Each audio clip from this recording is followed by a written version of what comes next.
Corruption के खिलाफ सख्त हरियाणा सरकार। फरीदाबाद नगर निगम भ्रष्टाचार घोटाला, हरियाणा सरकार ने कई अधिकारियों के खिलाफ जांच की अनुमति दी।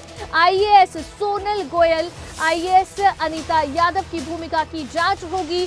कुल 9 अफसरों के खिलाफ जांच करने की अनुमति मिली। एंटी करप्शन ब्यूरो ने हरियाणा सरकार से इसकी इजाजत मांगी थी। तो ये बड़ी खबर इस समय आपको बता रही है। बड़ा एक्शन हरियाणा में होने जा रहा है करप्शन के खिलाफ। ये बड़ी खबर इस समय 9 अफसरों के खिलाफ जांच की अनुमति मिल गई है और इन 9 अफसरों के खिलाफ दरअसल घोटाले की, भ्रष्टाचार के मामलों की जांच होगी। खबर पर ज्यादा जानकारी के साथ अनिल मोर हमारे संवाददाता हमारे साथ फोन लाइन पर जुड़ गए हैं। अनिल, कितनी अभी, क्योंकि 9 अफसरों के खिलाफ एनसीबी को, हरियाणा एनसीबी को अनुमति मिल गई है जांच करने की, कितना बड़ा एक्शन इसे देखें होने जा रहा है? जो देखिए, बिल्कुल बड़ी खबर है, भ्रष्टाचार से जुड़ी खबर है। खबरें तक सबसे पहले बता रहा है कि प्रदेश सरकार की तरफ से भ्रष्टाचार पर बड़ा कदम उठाया गया है। भ्रष्टाचार के खिलाफ प्रदेश सरकार ने बड़ा सख्त कदम उठाया है। प्रदेश सरकार की तरफ से एक मामले की जो जांच है उसको लेकर एसीबी को यहाँ पर जांच करने की अनुमति दी गई है। दरअसल जो पूरा का पूरा मामला है, मैं आपको बता दूं, फरीदाबाद नगर निगम घोटाले में भ्रष्टाचार के बड़े आरोप लगे थे। विधानसभा के अंदर जो फरीदाबाद के विधायक नीरज शर्मा, उनकी तरफ से भी ये आवाज उठाई गई थी, उनकी तरफ से भी मांग की गई थी कि भ्रष्टाचार हुआ है, 200 करोड़ से ज्यादा का भ्रष्टाचार हुआ है। अब प्रदेश सरकार की तरफ से एसीबी को परमिशन दी गई है। एसीबी को जो इजाजत प्रदेश सरकार की तरफ से दी गई है वो आईएएस सोनल गोयल, आईएएस अनीता यादव समेत कुल 9 कई अधिकारी है, उनके खिलाफ प्रदेश सरकार ने इजाजत दी है। और जो मैं आपको बता दूं कि दरअसल विजिलेंस की तरफ से 2022 में एक एफआईआर दर्ज की गई थी। उसमें जो फिलहाल, क्योंकि विजिलेंस अब एसीबी बन चुके हैं, तो एसीबी की तरफ से प्रदेश सरकार से इजाजत मांगी गई थी, क्योंकि अगर आईएएस अफसरों के खिलाफ जांच की जाती है तो बाकायदा प्रदेश सरकार से उसकी इजाजत लेनी होती है। तो एसीबी की तरफ से उस एफआईआर में प्रदेश सरकार से इजाजत मांगी गई थी कि जिन अधिकारियों के नाम इस एफआईआर में है, क्योंकि जो शिकायत दी गई थी, क्योंकि उस वक्त अगर बात करें हम सोनल गोयल की बात करें, अनीता यादव की बात करें, उस दौरान सोनल गोयल और अनीता यादव फरीदाबाद नगर निगम में आयुक्त थे।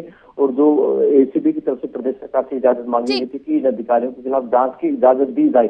अब प्रदेश सरकार ने इन अधिकारियों के खिलाफ जांच की इजाजत दे दी है, यानी इन अधिकारियों की जो मुश्किलें हैं वो बढ़ बिल्कुल, इनकी मुश्किलें बढ़ने वाली हैं और अभी जांच में क्या कुछ आता है इस पर जरूर नजर आएगी। बहुत शुक्रिया अनिल तमाम जानकारी के लिए।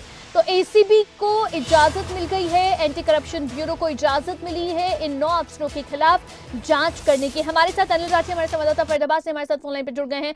अनिल, देखिए, बीते दिनों क्योंकि जिस तरह से जो टैक्स चोरी का घोटाला था, चाहे उसकी बात हो, उसमें भी एक बड़े लेवल के अफसर जो है वो नपे हैं।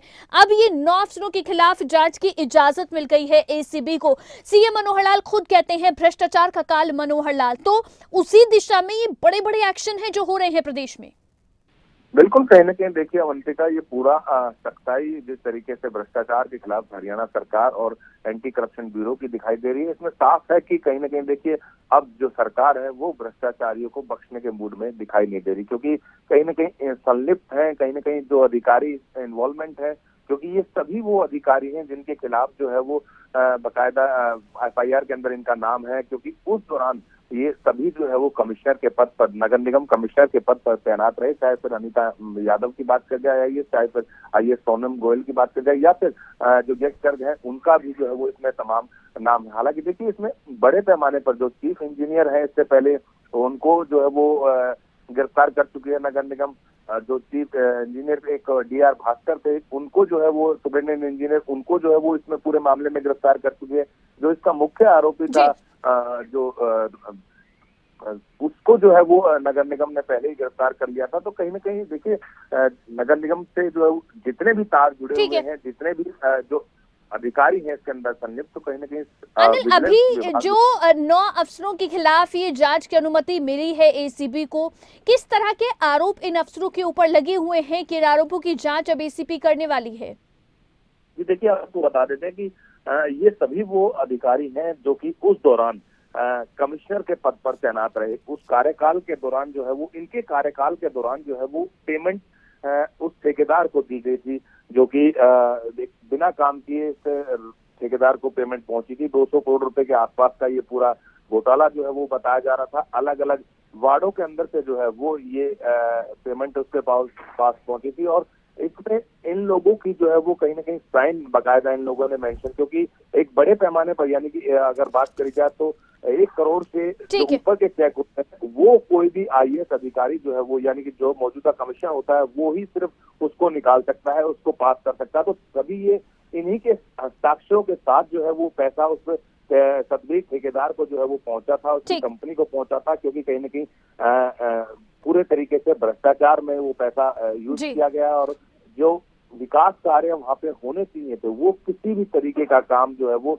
धरातल पर उस वार्ड के अंदर नहीं दिखाई दिया। तो इसके चलते जो है वो इन लोगों की भी संलिप्तता जो है वो इस पूरे मामले में आई है और इसके बावजूद अब जो है वो सरकार ने जो है वो अनुमति दे दी है कि इन लोगों के साथ भी जिस तरीके से जो भी सख्त से सख्त कार्रवाई जांच में की जा सकती है वो की जाएगी। जी बिल्कुल, करीब 200 करोड़ के घोटाले का ये पूरा मामला है जिसमें 9 अफसरों की अब मुश्किलें बढ़ती हुई नजर आ रही हैं। बहुत शुक्रिया अनुराठी तमाम जानकारी देने के लिए। तो एंटी करप्शन ब्यूरो को अनुमति मिल गई है, 9 अफसरों के खिलाफ जांच करने की अनुमति मिली है। हरियाणा सरकार ने कई अधिकारियों के खिलाफ जांच की अनुमति दी। आईएएस सोनल गोयल, आईएएस अनीता यादव की भूमिका की भी जांच होगी। कुल 9 अफसरों के खिलाफ जांच करने की अनुमति अब एसीबी को दे दी गई है।